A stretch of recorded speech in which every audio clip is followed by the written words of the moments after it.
नमस्कार दोस्तों, स्वागत है आपका हमारे YouTube चैनल पर।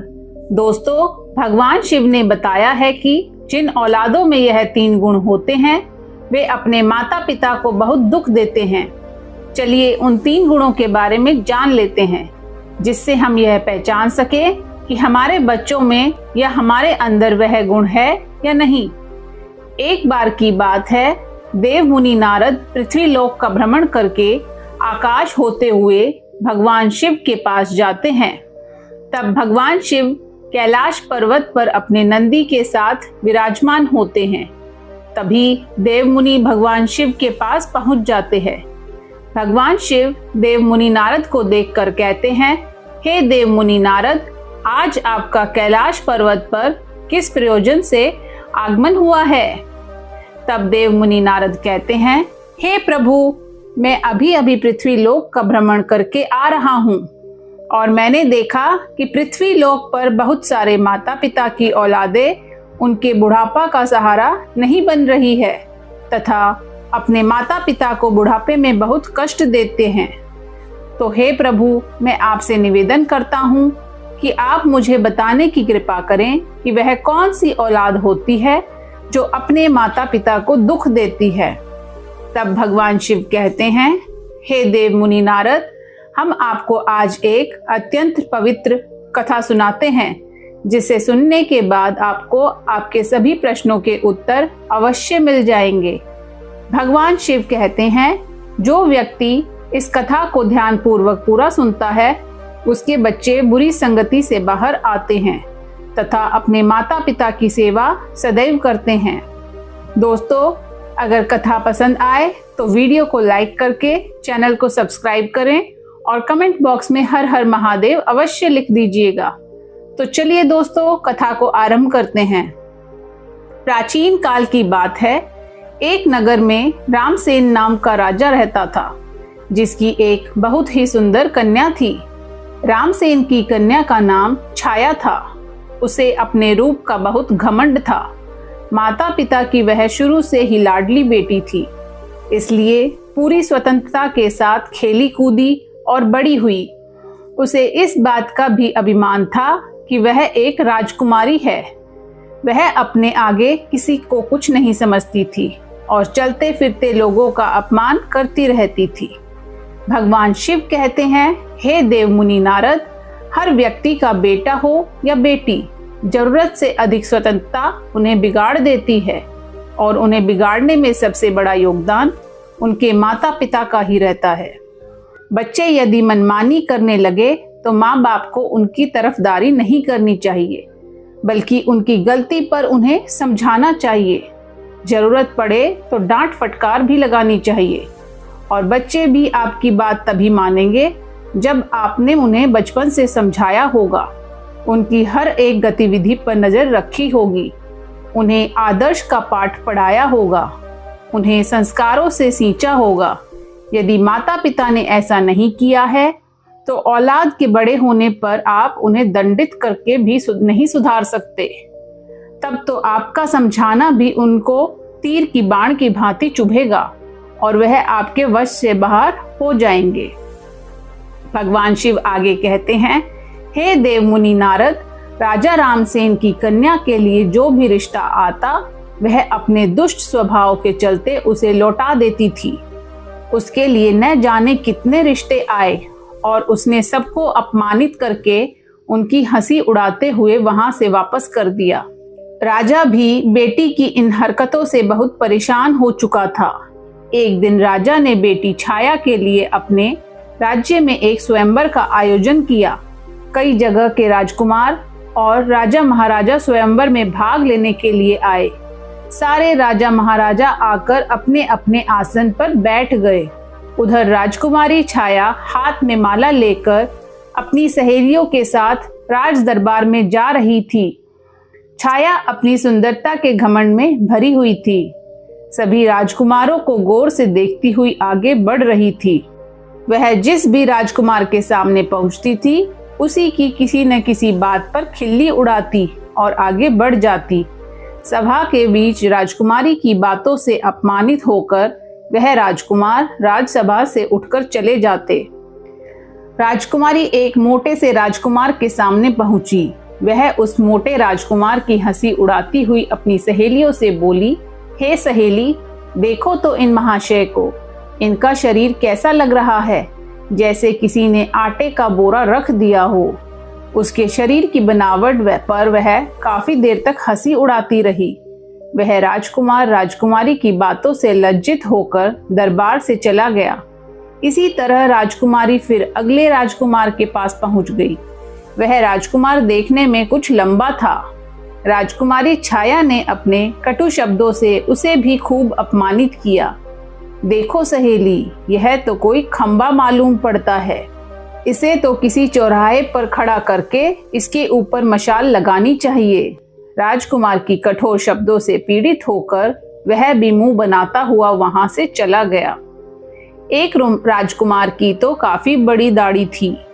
उसे देखकर राजकुमारी ठहाके मारकर हंसती हुई बोली, अरे सहेली, हमारे पिता ने तो स्वयंवर में लंबी दाढ़ी वाले बकरों को भी बुला लिया है। इसे तो मेरी जूती भी विवाह ना करेगी। दोस्तों, राजकुमारी उसके रंग रूप और दाढ़ी की खूब खिल्ली उड़ाती रही, परंतु उस दाढ़ी वाले राजकुमार ने राजकुमारी के लज्जित करने पर तनिक भी बुरा नहीं माना, क्योंकि वह राजकुमारी को अपना दिल दे बैठा था। वह भी दरबार से उठकर चला गया। अब तो एक एक करके राजकुमारी ने सारे राजकुमारों को बेइज्जत करके नापसंद कर दिया। यह बात छाया के पिता रामसेन को बहुत बुरी लगी। राजा साहब सोचने लगे, इस लड़की ने तो हमारे दरबार में आए हुए हमारे सारे मेहमानों को बेइज्जत कर किया है। इस लड़की को इसकी दुष्टता का दंड अवश्य मिलेगा। गुस्से में राजा ने भरे दरबार में यह घोषणा कर दी कि भाइयों, मैं अपनी बेटी की ऐसी हरकत के लिए आप सबसे क्षमा मांगता हूँ, पर आज मैं सबके सामने यह घोषणा करता हूँ कि इस कन्या का विवाह अब मैं किसी राजकुमार से न करके किसी भिखारी के साथ करूँगा, जो रोज भीख मांगकर ही अपना पेट पालता होगा और उसके साथ रहकर यह भी भीख मांगकर खाएगी। इसे अपनी करनी पर पछतावा जरूर होगा। राजा की ऐसी घोषणा सुनकर दरबार में बैठे सभी राजकुमारों ने राजा की बहुत प्रशंसा की। सभी कहने लगे कि राजा साहब, ऐसी असभ्य और अहंकारी कन्या के साथ ऐसा ही होना चाहिए। इतना कहकर वह सब राजकुमार राजा के दरबार से चले गए। तभी वहां से एक भजन गाता हुआ भिखारी गुजरा। भिखारी की आवाज सुनकर राजा ने अपने नौकर को भेजकर उस भिखारी को अपने दरबार में बुला लिया। उस भिखारी की बहुत ही दयनीय दशा थी। मैले कुचले फटे पुराने वस्त्र पहने थे। उसके हाथ में एक लाठी थी, लंबी सी दाढ़ी थी। भिखारी राजा के सामने जाकर खड़ा हो गया और अपनी मधुर आवाज में कुछ गीत गुनगुनाने लगा। भिखारी का मधुर गीत सुनकर राजा बहुत प्रसन्न हुआ। प्रसन्न होकर राजा ने भिखारी से कहा, हम तुम्हें इनाम के रूप में अपनी बेटी सौंप रहे हैं। आज से यह तुम्हारी पत्नी है। तुम इसे अपने साथ ले जाओ और जैसे भी रूखा सूखा बन पड़े स्वयं खाना और इसको भी खिलाना। दोस्तों, अपने पिता रामसेन का ऐसा कठोर निर्णय सुनकर छाया बहुत दुखी हुई कि उसके पिता ने यह क्या कर डाला।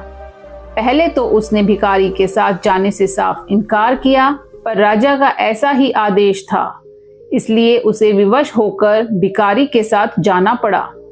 राजा ने कहा, बेटी, तुमने किसी राजघराने में जाने का अधिकार पूरी तरह से खो दिया है। अब से यह भिखारी ही तुम्हारा पति है। इसी के साथ तुम्हें अपना जीवन बिताना पड़ेगा। अगर तुमने इसे धोखा दिया या इसका साथ छोड़ा तो तुम्हें मृत्यु दंड भी दिया जा सकता है।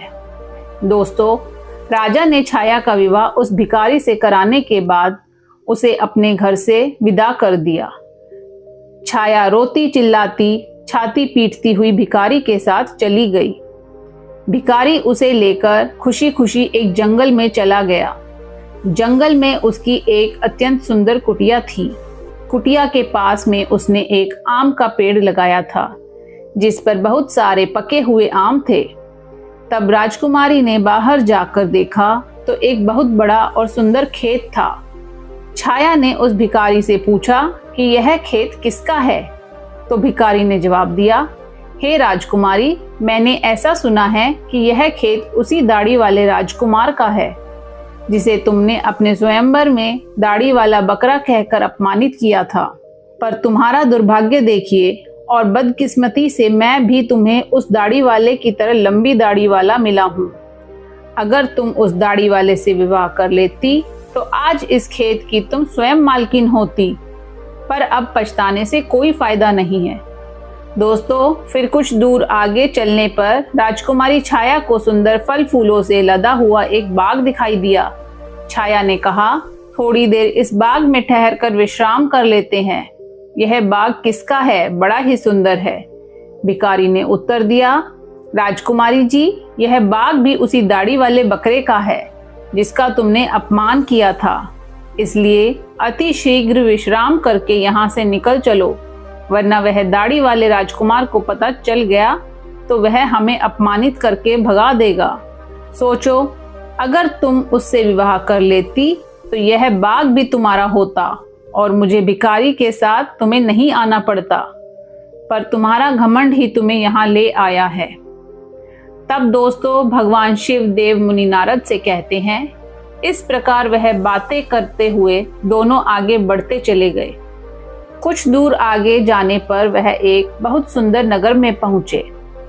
ऐसा लग रहा था जैसे वह नगर किसी राजा की राजधानी हो। छाया ने पूछा, यह नगर किस राजा का है? भिखारी ने उत्तर दिया, हे प्रिय, यह नगर मेरी नज़र से तो एक राजा का है, पर आपकी नज़र से तो यह नगर उसी दाढ़ी वाले बकरे का है जिसे तुमने भरी सभा में बेइज्जत किया था। सोचो, अगर तुमने उससे शादी कर ली होती तो तुम इस नगर की रानी होती, हजारों दास दासियां तुम्हारी सेवा करती, पर तुमने अपने रूप के घमंड में आकर अपनी किस्मत फोड़ ली और मुझ भिखारी के साथ विवाह करके तुमने अपनी जिंदगी को दुखों में ढकेल दिया है। पर अब क्या हो सकता है, जो होना था सो हो गया। भिखारी की बात सुनकर राजकुमारी को बड़ा पश्चाताप होने लगा। कहने लगी, काश मैंने उसके साथ विवाह कर लिया होता। भिखारी ने छाया के मुख से ऐसी बातें सुनकर नाराज होते हुए कहा, राजकुमारी, खबरदार, जो अब तुमने दूसरे पुरुष के बारे में सोचा भी तो अब तो तुम केवल मेरी पत्नी हो और मैं ही तुम्हारा पति हूँ। अब महलों के सपने देखना छोड़कर तुम्हें मेरे साथ मेरी झोपड़ी में रहना चाहिए। दोस्तों, इतना कहकर भिखारी राजकुमारी छाया को अपनी झोपड़ी के पास ले गया, जो राजा के नगर से कुछ दूर एक तालाब के किनारे बनी हुई थी। झोपड़ी देखकर छाया को बड़ा क्रोध आया। कहने लगी, यह कितनी बेकार सी झोपड़ी है, मैं इसमें कैसे रह पाऊंगी? इसमें रहकर मेरा दम घुटेगा। मैं बहुत बड़े महलों की रहने वाली हूँ, इस छोटी सी झोपड़ी में मेरा गुजारा कैसे होगा?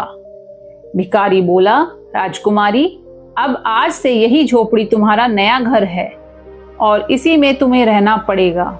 छाया ने पूछा, यहाँ पर तुम्हारा कोई नौकर चाकर नहीं दिखाई दे रहा है, झोपड़ी की साफ सफाई कौन करेगा? भिखारी ने कहा, राजकुमारी, यह तुम क्या कह रही हो? मैं कोई राजा नहीं हूँ, न कोई राजा का बड़ा अधिकारी या कर्मचारी हूँ जो मेरे पास नौकर चाकर होंगे। मैं तो खुद एक भिखारी हूँ। मैं तो नौकरों से भी बहुत गया गुजरा हूँ। झोपड़ी का सारा काम अब तुम्हें और मुझे ही करना है। चलो, अब तुम पहले झोपड़ी की साफ सफाई करो, फिर मेरे लिए खाना बनाओ। मुझे बहुत भूख लगी है, चलते चलते मैं थक चुका हूँ। तब भगवान शिव देव मुनि नारद से कहते हैं, छाया को भोजन बनाना तो आता ही नहीं था, इसलिए भिखारी और राजकुमारी ने मिलकर उल्टा सीधा खाना बनाया और खाकर दोनों सो गए। दूसरे दिन भिखारी ने राजकुमारी को जगाया और घर का सारा काम करने को कहा। राजकुमारी पूरे दिन काम करती रही और भिखारी की डांट फटकार सुनती रही। 2-4 दिन इसी तरह बीत गए। घर में जो कुछ खाने को था वह भी खत्म हो गया। भिखारी बोला, प्रिय, अब खाने को तो कुछ बचा भी नहीं। जो कुछ मैंने मांग कर रखा था वह सब खत्म हो चुका है। आगे की जीविका चलाने के लिए हमें कुछ काम करना पड़ेगा। एक काम करो, मैं तुम्हें इस आम के पेड़ से आम तोड़कर टोकरी में भरकर दे दूंगा। तुम उन आमों को बाजार में ले जाकर बेचकर आना। राजकुमारी ने आश्चर्य से कहा, मैं आम बाजार में बेचने जाऊंगी? अगर मुझे किसी ने आम बेचते देखकर पहचान लिया तो वह मेरी बहुत हंसी उड़ाएंगे, मुझे बहुत शर्म आएगी। भिखारी बोला, काहे की शर्म? अब तो तुम रानी नहीं हो, तुम एक भिखारी की पत्नी हो। शर्म तो तुम्हें तब लगती जब तुम उस दाढ़ी वाले की पत्नी होती और वह तुमसे बाजार में आम बेचने को कहता। अब अगर शर्म ही आती है तो फिर भूखी मरो। दोस्तों, मजबूर होकर राजकुमारी बाजार में आम बेचने चली गई। एक सड़क किनारे आम रखकर बैठ गई और दिन भर आम बेचती रहती। धीरे धीरे उसके आम खूब बिकने लगे।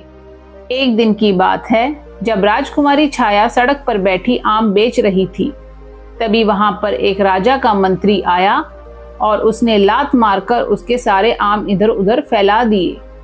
उसने कहा, खबरदार, जो रास्ता घेर कर आम लगाए। उसके बहुत सारे आम फूट गए और उसका बहुत नुकसान हो गया। राजकुमारी को बड़ा दुख हुआ। उसने सारी बात झोपड़ी में आकर भिखारी को बताई कि आज एक राजा के सिपाही ने उसके आम पर लात मारकर खराब कर दिए। भिखारी ने कहा, तुम बिल्कुल पागल हो। अगर तुम बीच रास्ता घेर कर दुकान लगाओगी तो सिपाही तो आम खराब ही करेंगे। तुम्हारी वजह से राहगीरों को वहां से निकलने में तकलीफ हो रही होगी।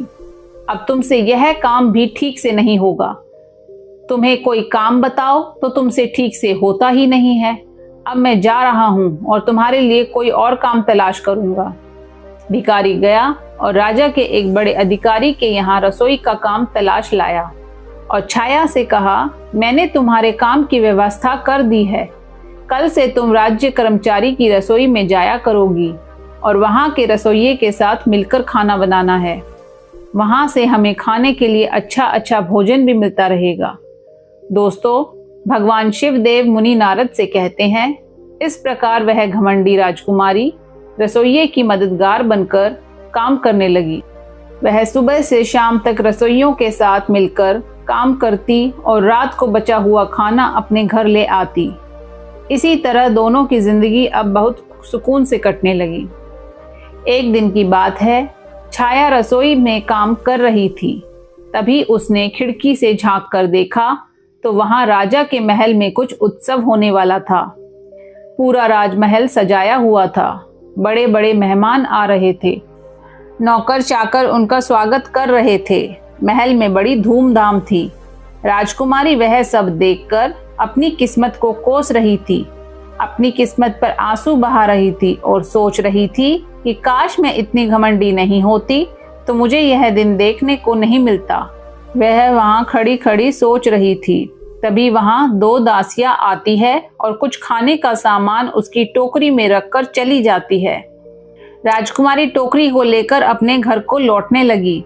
अभी वह दरवाजे से निकली ही थी, तभी सामने से एक राजसी पोशाक पहने हुए एक पुरुष ने आकर उसे रोक लिया। देखने में वह वहां का राजा महाराजा मालूम पड़ रहा था। राजकुमारी ने जब उसके चेहरे को देखा तो वह डर के मारे कांपने लगी, क्योंकि वह राजा वही दाढ़ी वाला था जिसको छाया ने अपने यहाँ दाढ़ी वाला बकरा कहकर अपमानित किया था। राजा ने राजकुमारी से कुछ नहीं कहा, बल्कि वह उसे उसका हाथ पकड़कर दरबार में लेकर पहुंचा, जहां तमाम मेहमान लोग बैठे हुए थे। वहां की भव्यता को देखकर घबराहट में राजकुमारी के हाथ पैर कांपने लगे। उसके हाथ से टोकरी छूटकर जमीन पर गिर पड़ी। टोकरी में रखा हुआ खाना जमीन पर गिरकर इधर उधर बिखर गया। राजकुमारी बहुत उदास हो गई। दरबार में बैठे हुए मेहमान यह देखकर जोर जोर से हंस पड़े। अपने ऊपर सबको हंसता देखकर छाया घुटन से मरी जा रही थी। उसे ऐसा लग रहा था कि अभी धरती फट जाए और मैं उसमें समा जाऊं। उसने राजा से अपना हाथ छुड़ाया और वहां से भागने जाना चाहती थी। राजा ने उसे रोकते हुए कहा, राजकुमारी घबराओ मत, तुम्हारे साथ कोई अभद्रता का व्यवहार नहीं होगा, बल्कि मैं तुम्हें यहाँ सम्मानित करने के लिए लाया हूँ। मैं वही तुम्हारा भिखारी पति हूँ जो तुम्हारे साथ झोपड़ी में रहता था और मैं वही सिपाही हूँ जिसने तुम्हारे आम को फोड़ा था। मैं ही यहीं का राजा हूँ और वही दाढ़ी वाला बकरा हूँ।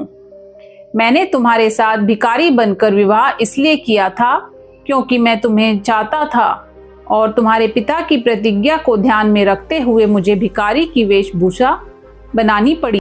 मैंने भिखारी बनकर तो तुमसे विवाह कर लिया, अब तुम्हारा घमंड भी नष्ट हो चुका है। इतने सारे मेहमान हमारे स्वागत में आए हैं, अब मैं तुमसे सम्मान पूर्वक विवाह करूंगा। फिर भगवान शिवदेव मुनि नारद से कहते हैं, यह सुनकर राजकुमारी को बड़ी प्रसन्नता हुई। खुशी में उसकी आंखें आंसुओं से भर गई। अब तो दासियां आई और उसे दुल्हन के नए जोड़े में सजाकर लाई। दरबार में छाया के माता पिता भी मौजूद थे। सबने राजकुमारी को खूब आशीर्वाद दिया और राजा के साथ समस्त मेहमानों की उपस्थिति में उसका विवाह हुआ। उसका सारा गुरूर उतर चुका था, वह पूरी तरह से बदल चुकी थी। उसने जिंदगी जीने का सही तरीका सीख लिया था। दोस्तों, तब भगवान शिव देव मुनि नारद से कहते हैं, हे देव मुनि नारद, अत्यंत सुख सुविधा भी पलकर मनुष्य उन अनुभवों से अपरिचित रह जाता है जो उसके जीवन में आगे बहुत कष्टदायक होते हैं। शिव कहते हैं, इसलिए मनुष्य को कभी भी किसी बात का घमंड नहीं करना चाहिए। परमात्मा जब तुम्हें किसी एक गुण से संपन्न बनाता है तो बाकी कई गुणों से खाली रखता है, ताकि तुम्हें जब भी कभी अभिमान हो तो तुम्हें उसका सबक मिल सके। इस प्रकार राजकुमारी उसी दाढ़ी वाले पति के साथ बड़े आनंद से रानी की तरह जीवन जीने लगी। और इस प्रकार से भगवान शिव ने बताया कि जिनकी औलाद अपने मनमानी करती है तथा अपनी माता पिता को अपमान करती है और उनकी बात को नहीं मानती, वे सदैव मुसीबत से घिरे रहते हैं। उम्मीद करती हूँ आप लोगों को यह कथा पसंद आई होगी। अगर दोस्तों पसंद आई हो तो वीडियो को लाइक करके और चैनल को सब्सक्राइब करके कमेंट बॉक्स में हर हर महादेव अवश्य लिख दीजिएगा। दोस्तों, वीडियो को पूरा देखने के लिए आप लोगों को धन्यवाद।